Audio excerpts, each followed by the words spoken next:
1er octobre. Cher papa Longjambe, j'adore l'université et je vous adore pour m'y avoir envoyé. Je suis très heureuse et je me sens si pleine d'entrain dans la journée que la nuit je peux à peine dormir. Vous ne pouvez pas savoir à quel point cet endroit me change du foyer de John Grier. Je n'aurais jamais imaginé qu'il peut exister au monde un lieu comme celui-ci.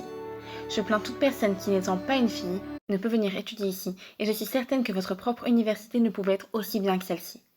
Ma chambre est perchée au sommet du tour, qui servait autrefois de salle de quarantaine, au temps où la nouvelle infirmerie n'existait pas encore. 3 jeunes filles habitent à ce même étage, une ancienne à lunettes qui n'arrête pas de dire « S'il vous plaît, pouvez-vous faire moins de bruit ?» et 2 nouvelles, Sally McBride et Julia Rutillet Pendleton. Sally est rousse, avec un nez retroussé et l'air sympathique. Julia vient d'une des plus grandes familles de New York et n'a pas encore remarqué ma présence. Elle partage la même chambre, tandis que l'ancienne et moi avons des chambres séparées.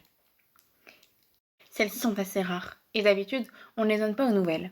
Pourtant, j'en ai obtenu une sans même en faire la demande. Je suppose que le secrétaire de l'université a pensé qu'il ne serait pas convenable de placer côte à côte une jeune fille de bonne famille et une pauvre orpheline. Ma situation a des avantages, comme vous voyez. Ma chambre est située à l'angle nord-ouest du bâtiment et possède 2 fenêtres avec une belle vue.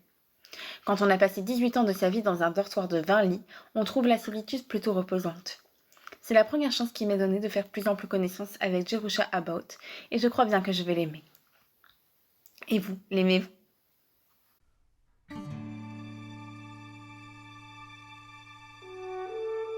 Mardi.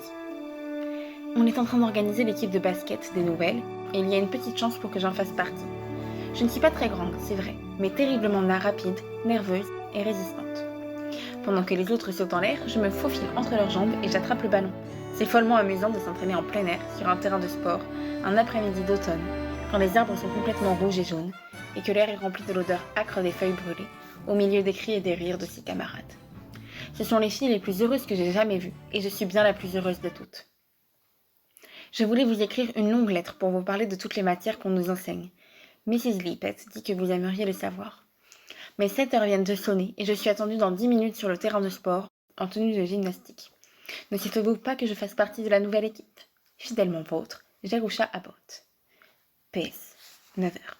Sally McBride vient tout juste de passer sa tête par la porte entrouverte pour déclarer « J'ai un drôle de cafard ce soir. Et toi, comment te sens-tu » J'ai souri un peu en lui disant que ça n'allait pas trop mal. Le cafard? Voilà une maladie que je ne risque pas d'attraper ici. Avoir la nostalgie de chez soi, cela s'en comprend. Mais a-t-on jamais vu quelqu'un avoir la nostalgie de l'orphelinat?